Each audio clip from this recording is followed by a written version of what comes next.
My name is Sarah Williams, and at 32 years old, I discovered that 3 decades of being the good daughter meant absolutely nothing in my mother's final accounting. The document my lawyer cousin discreetly handed me at our family reunion wasn't just a will. It was a meticulously crafted manifesto of maternal preference that erased me from our family's future. Every asset, every heirloom, every tangible memory of our shared past was bequeathed solely to my brother Ethan. With the devastating justification, Sarah has always been so wonderfully independent. That night, as my family celebrated without acknowledging the seismic shift in our dynamics, I made a quiet, irrevocable decision. I didn't stage a dramatic confrontation or wage an emotional war. Instead, I performed radical surgery on my own life, severing every familial tie with clinical precision. What my mother never anticipated was that the daughter she considered independent enough to abandon would forge an independence so complete it would eventually force her to reckon with the daughter worth rediscovering. The annual Williams family reunion unfolded with its particular theater of familiar roles and rehearsed narratives. Under the perfect Connecticut summer sky, my brother Ethan held court beside the swimming pool, holding a craft beer while recounting his latest entrepreneurial misadventure, a boutique gin distillery that had somehow lost $80,000 in 6 months. Our parents and assembled relatives listened with indulgent smiles, as if his failures were charming quirks rather than patterns of irresponsibility. I moved through the same scene as always, the invisible stage manager, ensuring the production ran smoothly. I replenished drink coolers, coordinated the caterer's timing, and gently steered Aunt Margaret away from politically incendiary topics. My reward was the occasional absent-minded "thank you, dear" from my mother, her attention perpetually fixed on Ethan as if he were a fascinating specimen she couldn't quite comprehend but felt compelled to admire it. My cousin Laura, the family's sharpest legal mind and my clandestine ally, intercepted me as I carried a tray of abandoned plates toward the kitchen. "Sarah, we need to talk now."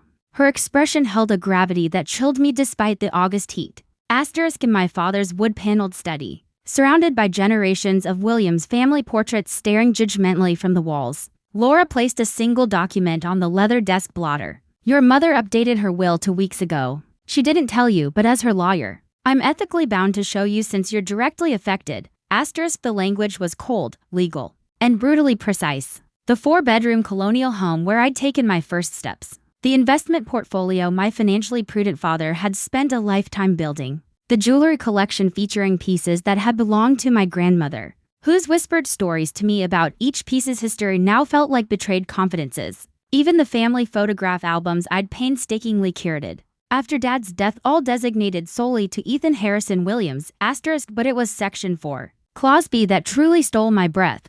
Whereas Sarah Elizabeth Williams has demonstrated consistent financial independence and self-sufficiency through her career achievements, and whereas Ethan Harrison Williams requires continued financial support and stability due to his ongoing entrepreneurial pursuits and future family planning considerations, the handwritten addendum in my mother's elegant cursive completed the emotional evisceration. Sarah has always been so beautifully independent. She'll understand this is what's best for the family's future. That evening, as my mother toasted Ethan's boundless potential with expensive champagne, I made my decision with the calm clarity that follows profound shock. No tears at the reunion. No confrontation over dessert. Just silent observation of the family ecosystem that had officially declared me expendable. The next 72 hours were an exercise in emotional archaeology and practical severance. I changed my phone number, email addresses, and even my mailing address. I closed the joint savings account my mother had insisted on maintaining for family emergencies that somehow always involved Ethan's crises. I hired professional movers to empty my apartment of every family artifact: the wedding china, the inherited silver, the childhood drawings my father had framed. Each item was carefully boxed and delivered to my mother's doorstep with no explanatory note. My final communication was a deliberately concise email sent from a newly created account. "Mother, I've seen your updated will. Your priorities are abundantly clear. I am respecting your decision by removing myself from the equation entirely. Please honor my request for no further contact. Sarah." Then I purchased a one-way ticket to Seattle with the savings I'd accumulated, while Ethan depleted advance inheritances, my carry-on containing only essentials, and the determined blueprint for a life rebuilt from the foundation upward. Seattle welcomed me with characteristic Pacific Northwest ambiguity: gray skies that matched my emotional landscape but clean, rain-washed air that promised renewal. Using funds I'd meticulously saved while working as an architect during the day and teaching community college courses at night, I rented a modest studio in Capitol Hill and enrolled in an intensive coding boot camp. My architectural training had taught me structural integrity and design logic. Now I needed to master the language building the future's foundations. My days developed a new rhythm, coding tutorials from 6 a.m. to noon, collaborative projects from 1 to 6 p.m., then evenings working at Elliott Bay Book Company, where the scent of paper and ink provided therapeutic contrast to digital abstraction. I introduced myself simply as Sarah from back east, offering no family context, building an identity based solely on present actions rather than inherited narratives. Meanwhile, through an encrypted email service, Laura became my reluctant informant about the aftermath. My mother had apparently called my old number for 3 weeks straight, before driving to my apartment, where the new tenants informed her I'd moved with no forwarding address. Ethan, Laura reported with palpable disdain, was already consulting interior designers about updating the family home's dated aesthetic. With his impending inheritance, 6 months into my Pacific Northwest life, during a hackathon at the University of Washington, my team developed LitLink, an app connecting independent bookstores with local readers. Through personalized recommendation algorithms and virtual community events, our prototype won first prize, $25,000 seed funding, and mentorship from a respected Seattle venture capital firm. That mentorship became my real education. I learned Silicon Valley's distinct lexicon of runways and burn rates, of pain points and scaling solutions. More importantly, I learned to pitch with conviction, negotiate without apology, and project confidence that gradually became less performative and more authentic. Within a year, LitLink, rebranded as Chapter and Verse, secured $150,000 in angel investment from bookstore owners who recognized our genuine commitment to their survival. Success arrived not as a dramatic explosion but as steady, measurable growth. By year 2, we partnered with 50 independent bookstores across Washington, Oregon, and California. By year 3, we achieved profitability and hired our first full-time employees. I deliberately sought candidates whose resumes demonstrated resilience, career changers, single parents returning to workforce, veterans transitioning to civilian life, recognizing in their stories reflections of my own rebuilding. Then Laura's most consequential email arrived. Your mother was diagnosed with early-stage vascular dementia last month. Her neurologist says stress accelerates cognitive decline. Ethan has liquidated approximately $300,000 of assets already, the Cape Cod vacation property, most of the non-retirement investment portfolio. He's discussing listing the family home with a luxury realtor next spring. The emotions that surfaced were complexly layered: grief for the mother disappearing before actual death, anger at Ethan's voracious entitlement, and a detached professional assessment of the deteriorating situation. Still, I didn't break my communication embargo. My healing, I discovered, required the geographical and emotional distance that had initially been forced upon me, but that I now fiercely protected. Instead, I channeled every nuanced emotion into Chapter and Verse's expansion. We developed a wholesale distribution platform helping bookstores source inventory at better margins. We launched a podcast featuring authors in conversation with booksellers. We expanded to 10 states, then 15. I purchased my first home, a light-filled loft in Pioneer Square with exposed brick walls that held no family memories, decorated exclusively with art by Pacific Northwest artists and books from stores we supported. My new life was architecturally sound, intentionally designed, and built material by material, decision by decision, with no allowance for the crumbling foundations of my past. The Forbes feature article, From Disinherited Daughter to Literary Tech Pioneer, How Sarah Williams Rewrote Her Narrative, published with a striking photograph of me in my loft surrounded by books and code, changed everything overnight. Laura forwarded the deluge of emails that followed publication. My mother, communicating through a newly hired caregiver. I never understood what I was doing. I thought I was helping him without hurting you. The article says you help bookstores survive, Ethan. In messages ranging from manipulative pleading to entitled demand, we're still family. Mom needs us to reunite. You have resources now while I'm struggling.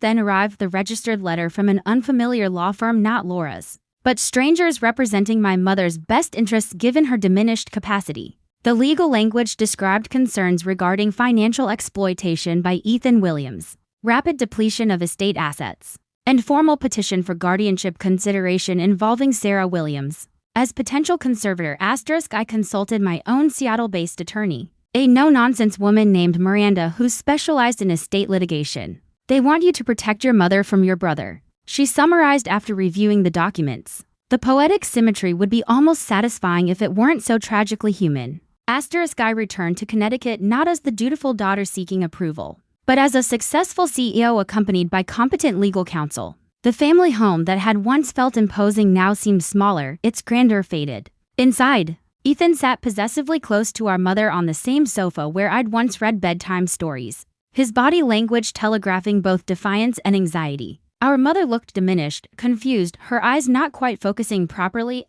Sarah? She whispered, her hand trembling slightly as it reached toward me. Ethan intercepted sharply. She's fine. We're managing perfectly.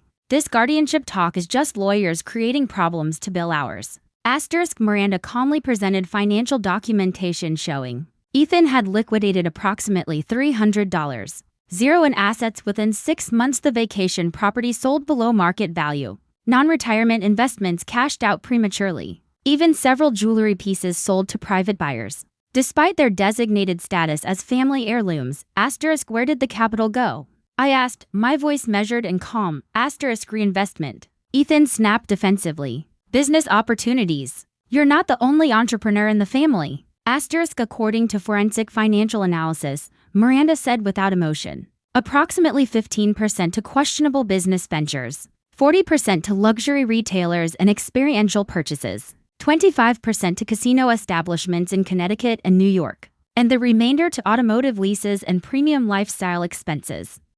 The subsequent meeting at the attorney's office represented a profound role reversal. The will that had legally excluded me now positioned me as the obvious guardianship candidate, the financially stable, responsible adult versus the financially reckless sibling. The very independence that had justified my disinheritance now qualified me as protector. Your mother requires specialized memory care housing and consistent medical oversight. The attorney explained. The remaining estate assets can fund this if properly managed and conserved. Ethan erupted. That's my inheritance funding that. My future. Actually, the attorney corrected coolly, these are your mother's assets during her lifetime. Given the demonstrated pattern of financial exploitation, the court will likely appoint an independent conservator. Unless family members reach alternative agreement. Both turned toward me, my mother with dawning, grief-stricken recognition, Ethan with panicked calculation. I broke 3 years of silence with deliberate clarity. I'll accept temporary guardianship and conservatorship responsibilities, I stated. Under 3 non-negotiable conditions. First, I outlined. Mother transfers to a respected memory care facility in the Seattle area, where I can personally monitor her care quality and visit regularly. My mother nodded weakly, her eyes showing flashes of her former comprehension. Ethan began protesting, but the attorney gestured sharply for silence.